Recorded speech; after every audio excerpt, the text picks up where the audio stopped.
Cette histoire raconte l'histoire d'un garçon qui a accepté de faire un tour en voiture avec ses amis sans poser de questions. Il ignorait que la voiture était volée. La suite vous surprendra. Liam a toujours cru que les vrais problèmes n'arrivaient qu'aux autres. Pas à lui, pas à quelqu'un qui restait discret en cours, qui évitait les conflits, qui essayait de passer inaperçu. Il n'était ni téméraire, ni courageux. Il vivait dans cet entre-deux, là où évoluent la plupart des adolescents, espérant que s'ils ne faisaient rien de mal ne leur arriverait. Mais Liam aspirait à quelque chose de simple et de dangereux à la fois, appartenir à un groupe. Son monde était fondé sur l'observation. Il regardait les autres prendre des décisions, franchir les limites, rire des risques. Il a appris très tôt que le moyen le plus rapide de devenir invisible était de dire non, et le moyen le plus rapide d'être accepté était de ne rien dire du tout.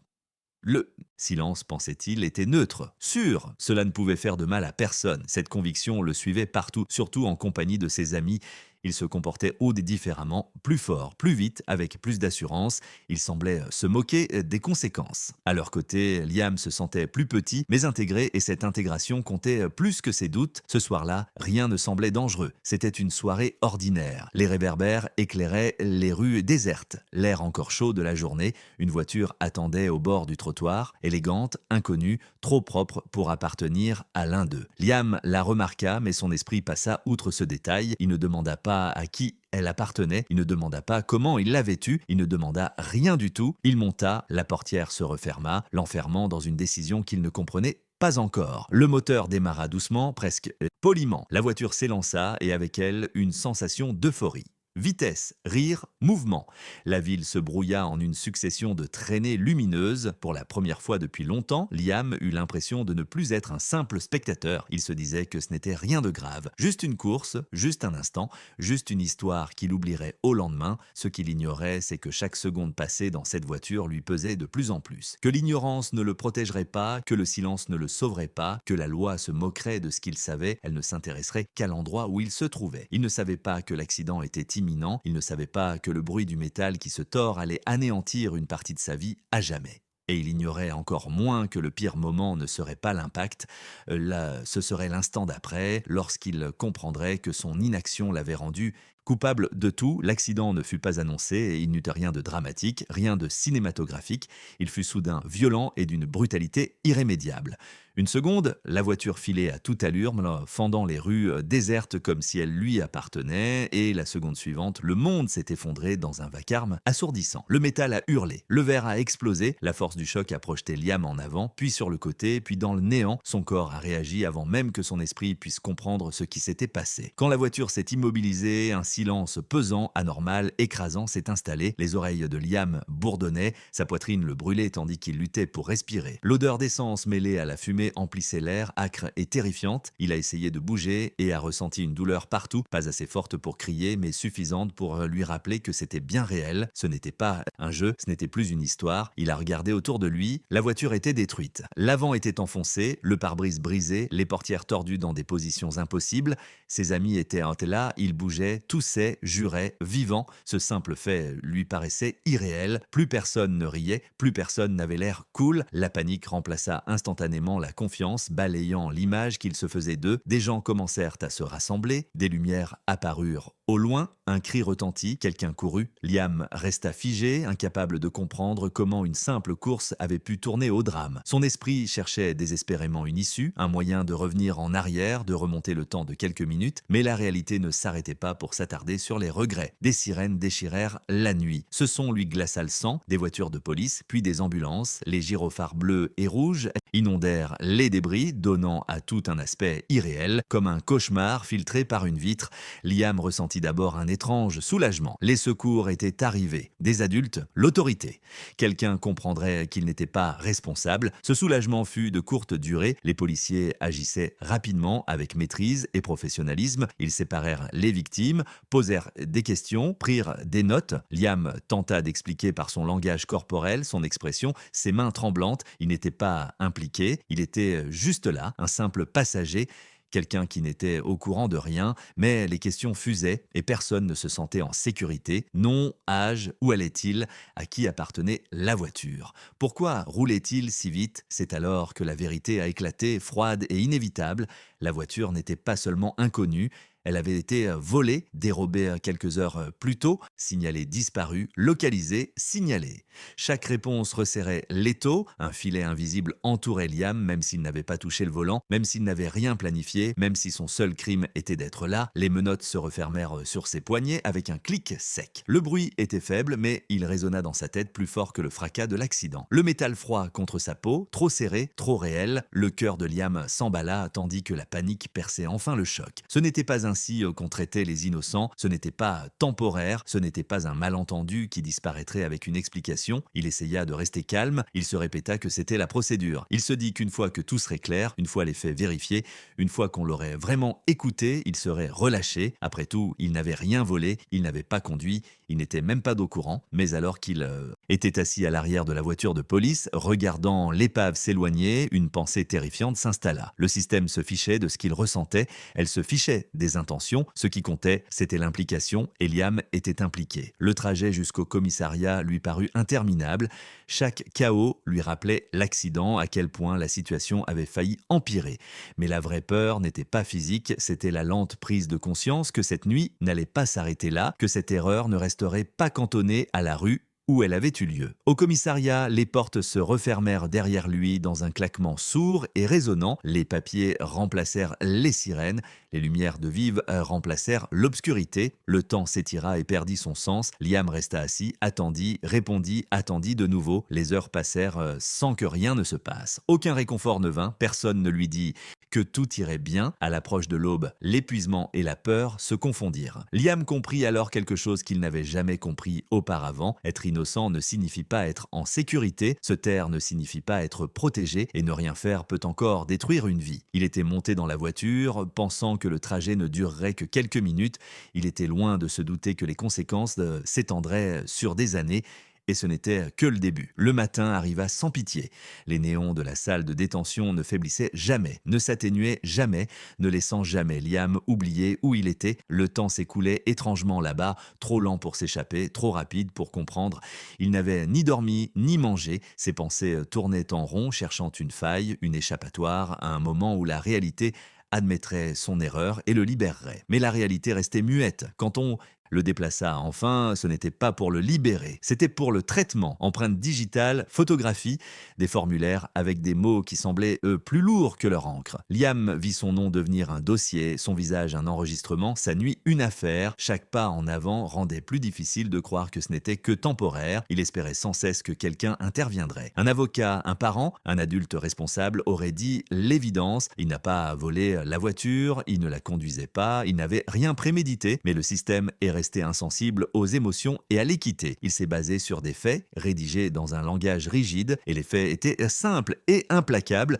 Liam se trouvait à bord d'un véhicule volé qui a eu un accident alors qu'il était utilisé illégalement. C'en était trop, l'accusation est tombée discrètement, sans drame, mais elle a été plus dure à encaisser que n'importe quel cri. Complicité, participation, mise en danger, des mots qui lui semblaient exagérés, injustes, déconnectés de son vécu, et pourtant ils étaient désormais associés à son nom. Il ne se sentait pas comme un criminel, il se sentait comme quelqu'un qui avait fait un choix stupide et passif, mais la loi ne jugeait pas l'intention comme les gens, elle jugeait la proximité. L'attente du tribunal était pire que l'accident, pire que les menottes, pire que le commissariat, car l'attente laissait place à l'imagination. Liam imaginait des gros titres qui ne seraient jamais écrits, des avenirs qui ne se réaliserait peut-être jamais, ses projets d'études réduits à néant, la confiance s'évaporait, une réputation réduite à une simple phrase répétée hors contexte. À l'intérieur du centre de détention, il commença à remarquer des choses auxquelles il n'avait jamais prêté attention auparavant. Le bruit des portes qui se verrouillaient, la façon dont les gens évitaient son regard ou le fixaient trop longtemps, l'attention sourde qui régnait dans chaque couloir. Cet endroit n'était pas violent au sens propre du terme, il était pesant, il vous étouffait lentement, vous inculquant des leçons sans un mot. Liam rencontra d'autres personnes comme lui, pas des criminels endurcis. Juste des gens qui avaient pris une décision trop hâtive, un moment de faiblesse, un trajet, un service rendu, un silence. Leurs histoires étaient différentes, mais le schéma était le même. Aucun d'eux ne pensait que cela s'arrêterait là. Tous croyaient que tout irait bien jusqu'à ce que ce ne soit plus le cas. L'audience arriva plus vite que Liam ne l'avait prévu et plus lentement qu'il ne le craignait. Debout là, écoutant son nom prononcé d'un ton formel et s'est détaché, il se sentit plus petit que jamais. Sa vie était résumée par des inconnus qui ne l'avaient jamais connu, son caractère réduit à des actes commis en quelques minutes. Le juge ne lui demanda pas à quel point il avait eu peur, on ne lui a pas demandé pourquoi il voulait s'intégrer. On ne lui a pas demandé ce qu'il avait déjà appris, le juge a demandé ce qui s'était passé, et ce qui s'était passé était simple. Liam était monté dans la voiture, ce seul fait primait sur tout le reste. Quand le verdict est tombé, il avait l'impression d'être irréel, les mots semblaient lointains, comme s'ils étaient destinés à quelqu'un d'autre. Peine, détention, du temps, pas le genre de temps qui passe inaperçu, mais celui qui vous transforme. Alors qu'on l'emmenait à nouveau, cette fois avec certitude plutôt qu'avec confusion, Liam a enfin compris la nature de son erreur, ce n'était pas à cause de l'accident. Ce n'était même pas à cause de la voiture volée. C'était à cause du moment où il avait choisi l'acceptation plutôt que la lucidité, le confort plutôt que la prudence. Les portes se sont refermées derrière lui plus lourdement qu'avant. Il n'attendait plus, il restait, et au plus profond de lui, une nouvelle peur commença à naître, non pas la peur du châtiment, mais celle de ce qu'il deviendrait si cet endroit le transformait à jamais. Car désormais, Liam n'était plus seulement confronté aux conséquences de ses actes, il allait bientôt découvrir ce que cela signifie de les subir durablement. La violence n'accueillit pas Liam, elle viendrait plus tard. Ce qui l'accueillit d'abord, c'était la routine, froide, mécanique, indifférente, un système qui se moquait bien de qui il avait été avant son arrivée. Les portes s'ouvraient, se fermaient et se verrouillaient avec le même bruit, le même rythme, la même fatalité. Ce bruit devint la toile de fond de ses pensées, un rappel que la liberté était désormais un privilège réservé aux autres. Ses premiers jours s'écoulèrent dans un brouillard d'observation. Il comprit vite que la prison n'était pas le chaos, mais l'ordre, simplement un ordre différent de celui qu'il connaissait. Des règles invisibles se superposaient aux règles écrites, où se tenir, quand parler, quand ne pas regarder. Chaque mouvement comptait, chaque erreur était notée. Liam garda la tête baissée, il obéissait aux ordres, mangeait quand on le lui permettait, dormait d'un sommeil léger, toujours sur ses gardes. Les nuits étaient les plus difficiles, le bruit ne cessait jamais vraiment, des voix lointaines, des pas, du métal contre du métal, même dans l'obscurité, l'endroit semblait éveillé comme s'il l'observait. Ses pensées s'y faisaient plus insistantes, le regret se répétait sans cesse, chaque fois plus vif que la précédente. Il repensait à ce moment sur le trottoir, à la portière de la voiture qui s'ouvrait, au choix qu'il aurait pu si facilement annuler. Il avait cru que le danger s'annonçait bruyamment, il avait cru que les erreurs étaient évidentes. Maintenant, il savait que ce n'était pas le cas, les décisions les plus dangereuses paraissaient insignifiantes au moment de les prendre. Les jours se transformèrent en semaines, les semaines s'étirèrent, Liam commença à changer d'une manière inattendue. Il parlait moins, il ne faisait confiance à personne, sa perception du temps se brouillait, le monde extérieur lui semblait lointain, irréel, comme un rêve d'antan. Intérieurement, survivre était devenu son seul objectif, non pas la survie physique, mais la survie émotionnelle. Se retenir de craquer. Il voyait ce qui arrivait à ceux qui ne parvenaient pas à s'adapter, des gens qui s'accrochaient à leur ancienne identité, qui parlaient trop du monde extérieur, qui refusaient d'accepter leur situation. Ils se faisaient remarquer, et se faire remarquer était dangereux.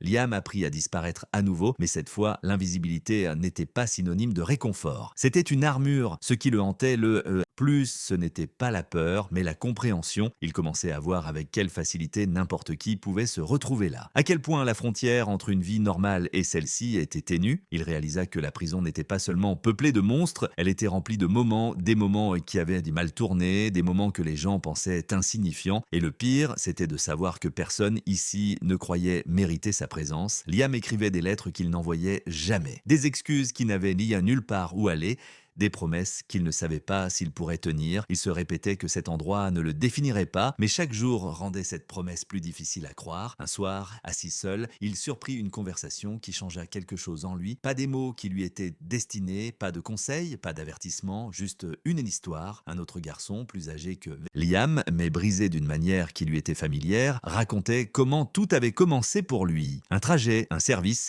une décision prise pour ne pas paraître faible. Liam sentit une froideur s'installer dans sa poitrine. Ce n'était pas seulement son histoire, c'était un schéma récurrent et cette prise de conscience le terrifiait plus que les barreaux eux-mêmes, car les schémas se répètent. Et à moins d'un événement perturbateur, ils persistent longtemps après que la leçon soit apprise. Liam comprit alors que la prison n'était pas la punition, la compréhension si, et elle ne faisait que s'approfondir. Le temps ne guérissait rien en prison, il révélait les choses, il éliminait les distractions et laissait Liam seul avec ses pensées plus longtemps qu'il ne l'avait jamais été. Sans le bruit du monde extérieur, sans mouvement constant ni choix. Son esprit commença à creuser plus profondément qu'il ne le souhaitait. Il cessa de compter les jours, non pas qu'ils n'avaient pas d'importance, mais parce que les compter les rendait plus lourds. Il mesurait désormais le temps à l'aune de la routine, les repas, l'addition, l'extinction des feux.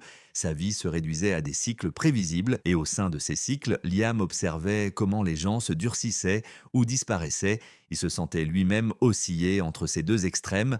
Là, il y avait des moments où la colère surgissait inopinément, non pas explosive ni bruyante, mais contenue et contenue. Colère contre ses amis, colère contre le système, colère contre lui-même. Il n'avait jamais été en colère auparavant, pas comme ça. La prison avait permis à cette émotion de grandir, et le plus effrayant, c'était à quel point elle lui semblait justifiée. Mais la colère seule ne suffisait pas à survivre. Liam voyait d'autres personnes qui s'y réfugiaient s'épuiser rapidement. Alors il s'adapta à nouveau, apprenant quand se fondre dans la masse et quand se retirer. Il apprit à reconnaître les visages des gardiens, l'ambiance de l'unité, les moments où le silence était le plus sûr. Cet endroit enseignait la conscience par la pression. La leçon la plus dure fut de réaliser à quel point les gens à l'extérieur oubliaient facilement. Les lettres se firent plus rares, les appels plus courts, les conversations s'épuisaient. Le monde continuait de tourner sans lui, et cette vérité le blessait plus profondément que n'importe quelle insulte. Il n'était pas figé dans le temps, il était laissé pour compte. Une nuit allongée, éveillée, Liam comprit quelque chose de douloureux, mais de nécessaire. La prison ne volait pas seulement la liberté, elle volait le sens de la vie, et s'il ne se reconstruisait pas intérieurement, il quitterait cet endroit avec pour seul bagage l'amertume. Cette pensée l'effrayait plus que la sentence elle-même. Alors, il commença à changer discrètement, il lisait tout ce qu'il pouvait trouver, il faisait de l'exercice, non pas pour paraître fort, mais pour reprendre le contrôle de sa vie. Il écoutait plus qu'il ne parlait, lentement, presque malgré lui, il commença à accepter sa responsabilité, non pas pour le crime, mais pour le choix qui l'y avait conduit. Il ne s'agissait plus de culpabilité, il s'agissait d'assumer ses responsabilités. Il accepta que personne ne l'ait forcé à monter dans la voiture, personne n'aidait à verrouiller la portière de l'extérieur, personne ne l'avait réduit au silence, si ce n'est lui-même. Cette prise de conscience fut douloureuse, mais elle lui apporta aussi quelque chose que la prison offrait rarement, la lucidité. Avec la lucidité vint un fragile sens de l'orientation, puis un événement inattendu se produisit, un examen, une possibilité, un léger changement de routine qui laissait entrevoir un changement, rien de promis, rien de garanti, mais pour la première fois, quelqu'un évoqua la possibilité d'une réduction de peine, que les comportements puissent avoir une importance, d'une fin qui n'était pas qu'une simple hypothèse. L'espoir fit son apparition, et Liam ne savait pas s'il devait s'y fier, car l'espoir en prison était dangereux, il vous portait juste assez pour mieux vous blesser lorsqu'il disparaissait, et tandis que Liam s'autorisait à croire, ne serait-ce qu'un instant, que ce cauchemar ne durerait peut-être pas éternellement, il ignorait que l'ultime leçon l'attendait. La leçon qui allait redéfinir tout ce qu'il croyait savoir de la liberté. L'espoir changea la perception de la prison, pas instantanément et pas en douceur. Il s'insinua sournoisement et rendit tout plus aigu. Les jours lui parurent à nouveau plus longs, les nuits plus lourdes. Quand Liam pensait que seul le temps l'attendait, il avait appris à endurer. Maintenant que l'idée de la libération existait, même comme une possibilité lointaine, l'endurance devenait plus difficile. Il prit conscience de lui-même comme jamais auparavant. Chaque action semblait enregistrée, mesurée, pesée, chaque erreur semblait amplifiée. La prison l'avait toujours observé, mais maintenant Liam se sentait observé par son propre avenir. Un seul faux pas pouvait anéantir des mois de discipline. Une réaction imprudente pouvait prouver qu'il n'avait rien appris. Il remarqua comment l'endroit mettait les gens à l'épreuve lorsqu'ils étaient sur le point de changer. La tension montait sans prévenir, les petits conflits dégénéraient rapidement. D'autres sentaient une faiblesse ou une distraction et la contrariaient. Consciemment ou non, la prison n'aimait pas l'incertitude. Elle punissait l'hésitation. Liam se retrouvait confronté à des moments où il aurait été plus facile de retomber dans la colère, plus facile de réagir, plus facile de prouver quelque chose. Ces moments survenaient sans prévenir, un regard trop longtemps soutenu, une remarque prononcée sur un ton inapproprié, un malentendu qui pouvait dégénérer en quelque chose d'irréversible. À chaque fois, Liam sentait l'appel de l'instinct, ce même instinct qui lui avait autrefois dit de monter dans la voiture et de ne pas poser de questions. Cette fois, il résista. Non pas par courage, mais parce qu'il avait enfin compris ce qu'un seul instant pouvait coûter. Il commença à voir la prison différemment. Non plus comme un lieu de punition, mais comme un miroir. Elle reflétait des schémas qu'il n'avait jamais remis en question auparavant. Son silence, sa passivité, son habitude de laisser les décisions des autres dicter sa vie. La prison avait mis ses habitudes à nu, révélant leurs conséquences, et la vérité était dérangeante. Liam avait toujours cru qu'éviter les conflits revenaient à éviter les responsabilités. La prison lui avait prouvé le contraire. Les semaines passèrent, les évaluations se succédèrent, les gardiens notaient les comportements. Des rapports étaient rédigés. Liam ignorait ce que tout cela signifiait pour lui. Il avait appris à ne plus poser de questions. L'attente engendrait de la vulnérabilité et la vulnérabilité était dangereuse. Puis vint la réunion. Ce ne fut pas un événement dramatique. Aucune annonce, aucune cérémonie, juste son nom appelé, puis une pièce où régnait un silence inquiétant. Des papiers étaient déposés sur une table, des visages impassibles, des mots prononcés avec précaution. Liam écoutait, retenant son souffle. L'espoir était réel. Pas encore la liberté, pas encore le pardon, mais une porte entr'ouverte. Il retourna à son unité, partagée entre la légèreté et le poids du fardeau. Au même moment, cette prise de conscience changea tout. Il avait désormais quelque chose à perdre, quelque chose de fragile, quelque chose qui dépendait de ce qu'il continuerait d'être. Cette nuit-là, allongé, éveillé, Liam comprit que l'épreuve finale n'avait pas encore eu lieu. Ce ne serait pas une sentence, ce ne serait pas une décision prise par d'autres, ce serait un instant, un autre petit instant où personne ne l'observerait attentivement, un instant où il serait à nouveau tenté de se taire. Et si ce silence le sauvait ou le détruisait, cela déterminerait qui il était vraiment lorsque les portes s'ouvriraient enfin, car la prison lui avait déjà appris une vérité brutale. Les plus petits choix ont les conséquences les plus longues, et sa dernière leçon approchait. L'épreuve finale ne s'est pas présentée en fanfare, elle est arrivée discrètement, déguisée en quelque chose de petit, presque insignifiant. C'était ainsi que fonctionnait la prison. Les plus grandes conséquences se cachaient dans des moments qui semblaient anodins. Cela se produisit un jour comme les autres, aucune tension dans l'air, aucun signe de problème. La routine emportait tout le monde comme toujours. Liam avait appris à s'y adapter, à ne pas la combattre. Il restait vigilant, concentré, prudent. Il savait qu'il était tout près du but, si près que tous ses instincts hurlaient de protéger ce qu'il avait gagné. Puis il le vit, une situation qui se déroulait comme autrefois dans sa vie.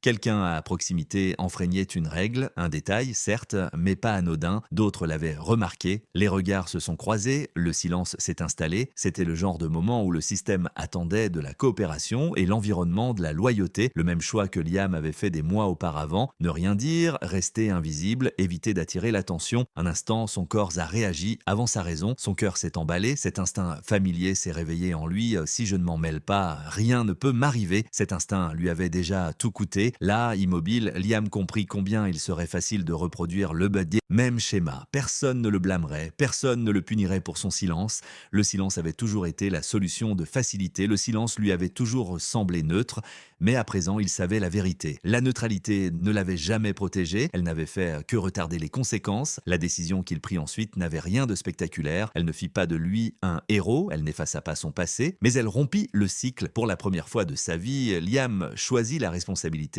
plutôt que le confort, la lucidité plutôt que l'acceptation, le risque plutôt que le silence. L'instant passa, rien n'explosa, aucun chaos ne s'ensuivit, mais quelque chose changea en lui plus qu'ailleurs. Pour la première fois depuis l'accident, depuis les menottes, depuis que les portes se refermèrent derrière lui, Liam se sentit en accord avec lui-même, non pas justifié, non pas pardonné, mais honnête. Quelques jours plus tard, la réponse arriva. Pas de célébration, pas d'applaudissements, juste des papiers, juste une confirmation, juste une date, la libération. Lorsque les portes s'ouvrirent enfin, le monde extérieur lui parut étranger, trop bruyant, trop ouvert, trop rapide. Liam y entra prudemment, porteur d'une version de lui-même qui n'avait jamais existé auparavant. Il n'était pas libre comme il l'avait imaginé, il était conscient et cette conscience lui paraissait plus lourde que des chaînes.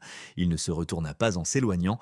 Non pas qu'il n'eût pas peur, mais parce qu'il avait enfin compris à quoi servait la peur. La peur n'était pas l'ennemi, c'était le silence. Liam ne récupéra jamais le temps perdu, la prison s'en assura, mais elle lui offrit aussi quelque chose qu'il n'avait jamais eu auparavant, la capacité de reconnaître l'instant qui change tout, ce genre d'instant qui paraît insignifiant, semble inoffensif et qui détruit des vies. Et si cette histoire a une leçon à tirer, qu'elle prouve une chose clairement,